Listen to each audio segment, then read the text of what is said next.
Hello everyone, स्वागत है आपके अपने यूट्यूब चैनल वाइसर पर। तो आज हम देखने के लिए जा रहे हैं क्लास 10वीं का क्वेश्चन बैंक है। 2023 की एग्जाम की तैयारी चल रही है और ऐसे में यहाँ पर क्वेश्चन बैंक जो है वो काफ़ी हेल्पफुल होता है आगे आने वाले एग्जाम के लिए। तो बिहार बोर्ड के क्वेश्चन बैंक की बात कर रहे हैं तो जितने भी बिहार बोर्ड के स्टूडेंट है अदर बोर्ड के स्टूडेंट के लिए भी काफ़ी हेल्पफुल होने वाला है, वो भी देख सकते हो। तो यहाँ पर देखो, पीछे के सालों में यानी सबसे पीछे जाएंगे, जस्ट अभी से ठीक पहले जो एग्जाम हुआ है 2022 में, उसमें किस तरीके का क्वेश्चन पूछा गया है उसके बारे में हम बात यहाँ पर करेंगे। सबसे पहला क्वेश्चन हमारा, नेत्र द्वारा किसी वस्तु का कैसा प्रतिबिंब बनता है। तो देखो, नेत्र द्वारा जो प्रतिबिंब बनता है किसी वस्तु का वो बनता है वास्तविक, इसके बाद उल्टा और छोटा, ये प्रतिबिंब बनता है। तो कौन सा ऑप्शन है हमारे पास? डी नंबर ऑप्शन है, वास्तविक, उल्टा और छोटा, ये वाला ऑप्शन हमारा हो जाएगा। ठीक है, नेक्स्ट क्वेश्चन देखेंगे। नेक्स्ट क्वेश्चन क्या कह रहा है, विद्युत परिपथ में विद्युत धारा को मापने के लिए क्या उपयोग होता है। तो विद्युत धारा को मापने के लिए ना, यहाँ पर देखो विद्युत धारा, अब इसको मापने के लिए यहाँ पर अमीटर का प्रयोग किया जाता है और यहाँ से विभवांतर मापने के लिए जो है वोल्ट मीटर का प्रयोग किया जाता है। तो दोनों क्वेश्चन का जवाब दे सकते हैं हम। विद्युत धारा पूछेगा अमीटर में लगाएंगे चिन्ह और विभवांतर पूछेगा तो वोल्ट मीटर में लगाएंगे, अमीटर अपना आंसर हो जाएगा। तीसरे नंबर का क्वेश्चन देखो, यहाँ से क्या कह रहा है। तीसरे नंबर का क्वेश्चन कह रहा है कि निम्नलिखित में से कौन विद्युत शक्ति को निरूपित नहीं करता है। मतलब हमारे पास देखो, विद्युत शक्ति बराबर जो फॉर्मूला होता है ना, एक होता है VI, P बराबर VI, इसके अलावा P बराबर I²R, दूसरा फॉर्मूला ये होता है। इसके अलावा P बराबर V²/R, ये फॉर्मूला हमारे पास, तीन फॉर्मूला मुख्य रूप से है। अब देखेंगे कि इसमें से P बराबर VI, ये ठीक है, ये सही है। दूसरा है V²/R, मतलब V²/R, ये वाला फॉर्मूला ये भी ठीक है। I²R, ये भी ठीक है, लेकिन IR² नहीं होता है, तो डी नंबर अपना ऑप्शन हो जाएगा। नेक्स्ट क्वेश्चन कह रहा है, निम्नलिखित में से किस वस्तु का वास्तविक प्रतिबिंब कौन बना सकता है। 14 नंबर का क्वेश्चन है, निम्नलिखित में से किस वस्तु का वास्तविक प्रतिबिंब कौन बना सकता है। यानी किसी वस्तु का जब वास्तविक प्रतिबिंब बनाने के लिए जाएंगे तो कौन सा लेंस या दर्पण हमारे पास होना चाहिए। इसमें ऑप्शन में देख लेते हैं, कांच की पट्टिका है, लेंस, उत्तल लेंस है, अवतल लेंस है, इनमें से कोई नहीं। तो देखो, वास्तविक प्रतिबिंब बनाने के लिए जब जाएंगे तो अगर मान लो हमारे पास उत्तल लेंस है, आंसर ये होगा उत्तल लेंस। बस देख लेते हैं, उत्तल लेंस में क्या होता है कि मुख, यहाँ पर देखो, अगर अपवर्तन के बाद यहाँ से किरण जाएगा, दूसरा किरण यदि मान ले ये वस्तु है, मान ले अगर ये प्रकाशीय केंद्र से निकालते हैं तो देखो यहाँ पर मुख क्या है, वास्तविक रूप से किरणें कट रही है। अब इस प्रकार से जो प्रतिबिंब बनता है उसको हम लोग क्या बोलते हैं, वास्तविक प्रतिबिंब। तो हमारा आंसर हो जाएगा ऑप्शन नंबर बी।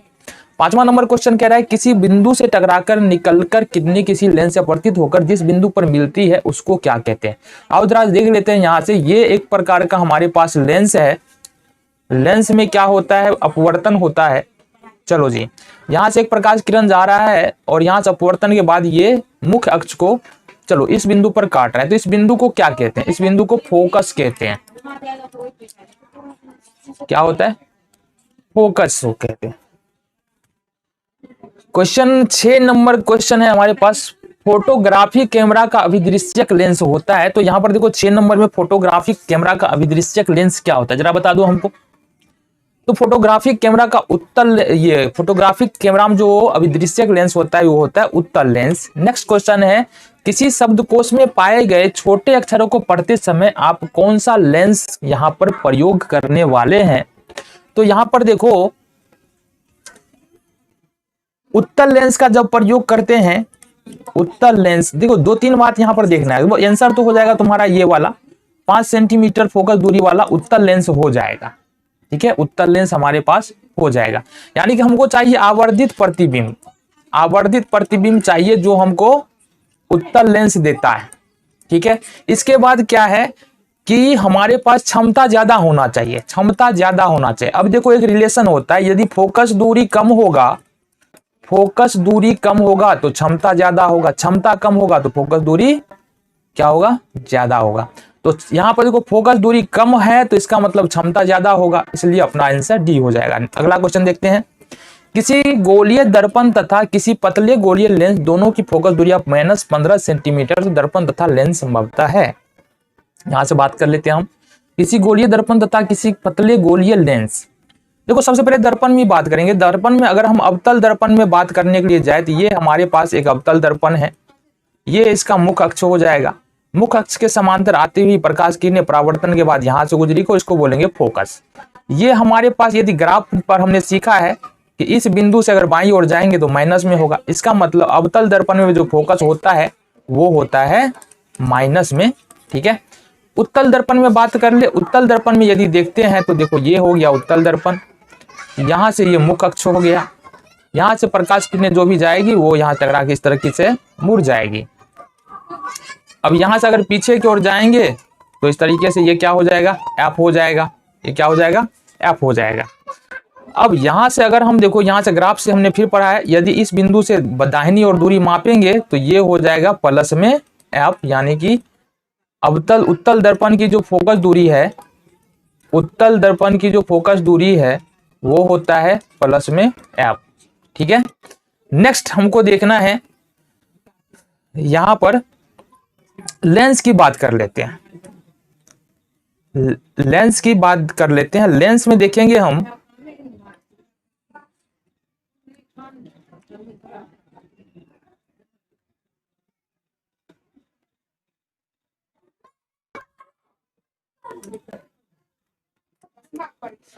तो यहां पर देख लेते हैं, यहां से उत्तल लेंस के बारे में देखेंगे। उत्तल लेंस क्या होता है, यहां से देखो मुख्य अक्ष के समांतर आती हुई प्रकाश की किरणें परावर्तन के बाद कहां से जाएगा, फोकस में जाएगा। और ये देखो फोकस होगा इसका दाहिनी तरफ, दाहिनी तरफ जो फोकस होगा तो इसका मतलब ये फोकस जो है प्लस में, यानी उत्तल लेंस की फोकस दूरी प्लस में होता है। यहां से देख लेते हैं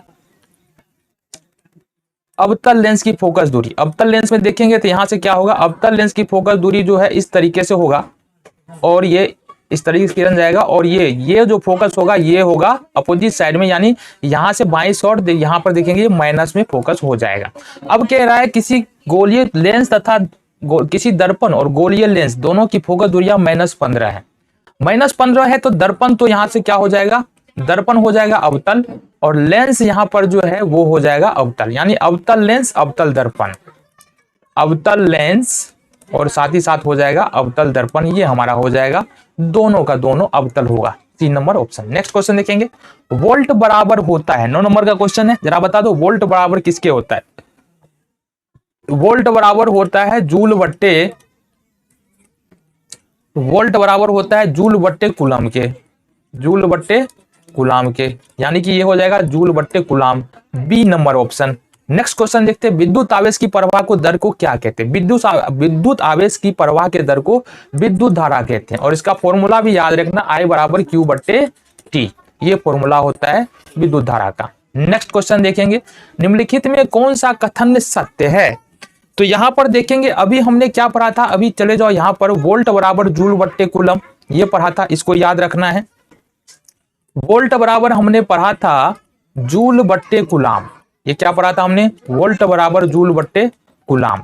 अगर हम जूल बराबर यहां से लिखे तो क्या हो जाएगा, जूल बराबर हो जाएगा वोल्ट गुने कूलम, वोल्ट गुने कूलम, ये अपना आंसर हो जाएगा। देखो ये किस में है, बी नंबर ऑप्शन में है, बिल्कुल सही, B number option. Next question पे चलते हैं, 12 नंबर क्वेश्चन है, CHO अभिक्रियाशील समूह को क्या कहते हैं। तो CHO अभिक्रियाशील समूह को यहां पर बोलते हैं एल्डिहाइड, क्या बोलते हैं, एल्डिहाइड बोलते हैं। नेक्स्ट क्वेश्चन की बात करेंगे, एथेनॉल को सांद्र H2SO4 के साथ गर्म करने पर, ठीक है, क्या बनता है, ये हमको बताना है, कौन सी गैस बनती है। तो एथेनॉल का फॉर्मूला जरा बता दो हमको, होता है C2H5OH, इसको बोलते हैं एथेनॉल। यहां पर अगर इसमें सांद्र H2SO4 के साथ इसको गर्म करे, सांद्र H2SO4 के साथ इसको गर्म करे, तो जो गैस बनेगा वो बनेगा इथेन C2H4, और साथ ही साथ यहां से जल भी बनेगा, तो हमारा आंसर हो जाएगा इथेन C2H4। है ऑप्शन में, बिल्कुल है जी, मार दो, डी नंबर ऑप्शन।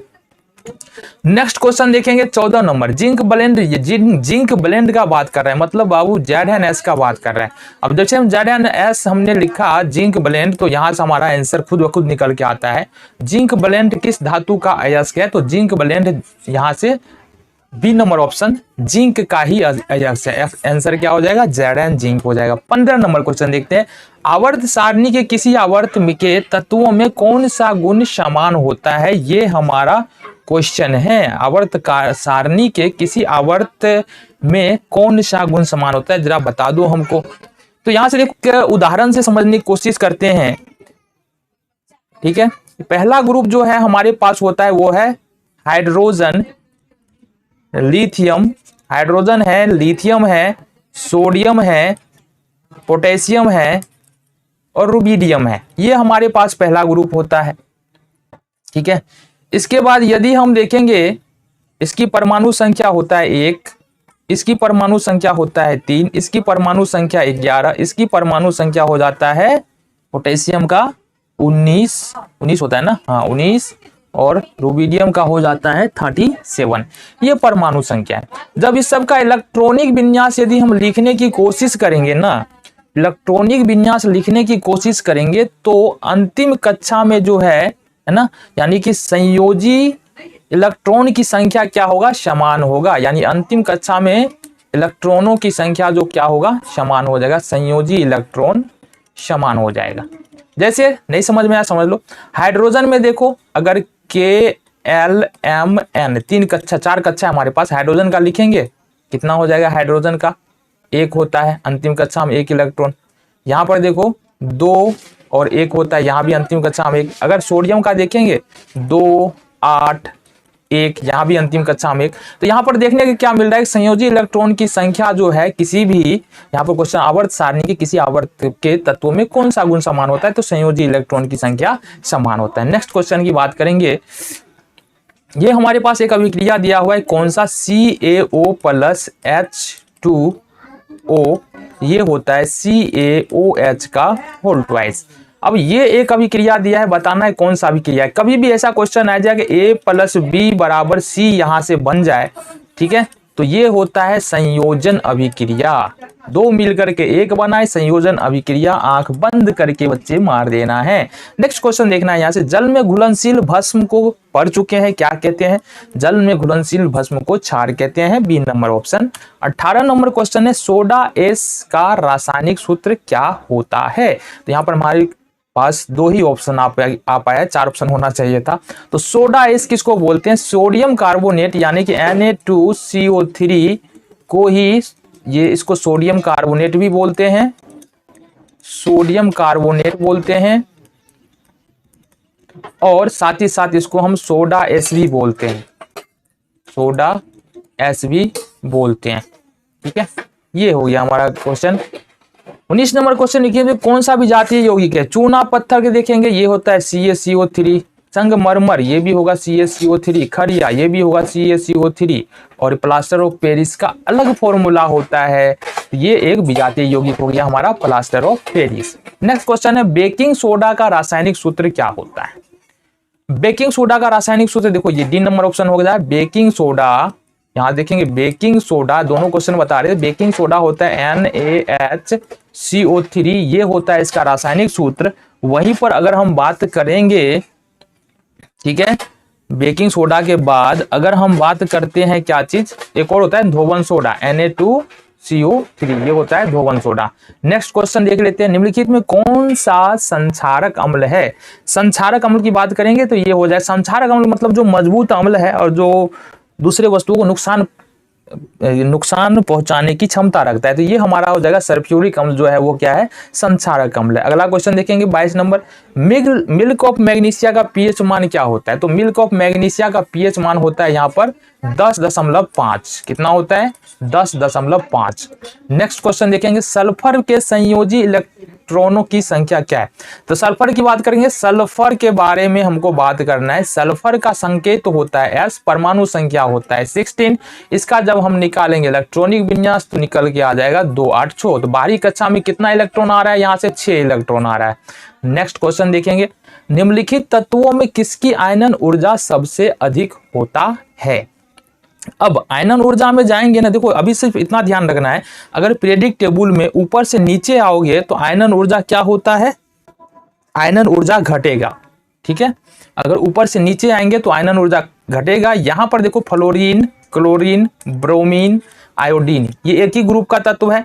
यहां पर फ्लोरीन का आयनन ऊर्जा सबसे अधिक होगा, क्या होगा, सबसे अधिक होगा, और यहां पर आयोडीन का सबसे कम होगा, आयोडीन का आयनन ऊर्जा सबसे कम होगा। अब पूछ क्या रहा है हमारे क्वेश्चन में, निम्नलिखित तत्वों में किसकी आयनन ऊर्जा अधिक है, तो यहां पर फ्लोरीन अपना आंसर हो जाएगा। तो यहां पर नेक्स्ट क्वेश्चन देखेंगे क्या कह रहा है, निम्नलिखित में कौन सा मात्रक वाट के बराबर है। देखो वाट बराबर जो होता है ना, वाट का जो होता है, वाट बराबर होता है जूल बट्टे सेकेंड, क्या होता है, जूल बट्टे सेकेंड। तो ए नंबर ऑप्शन यहां से हो जाएगा अपना। तो ये था कुछ 25 क्वेश्चन हमने इस वीडियो में किया, जो क्वेश्चन बैंक 2022 यानी कि पीछे का जो साल है उसमें पूछा गया था। इसमें हमने कितना क्वेश्चन किया, 25 क्वेश्चन। अगले वीडियो में देखेंगे 25 से आगे जो जितने भी क्वेश्चन है वो सारा कम देखेंगे। मिलते हैं नेक्स्ट वीडियो में।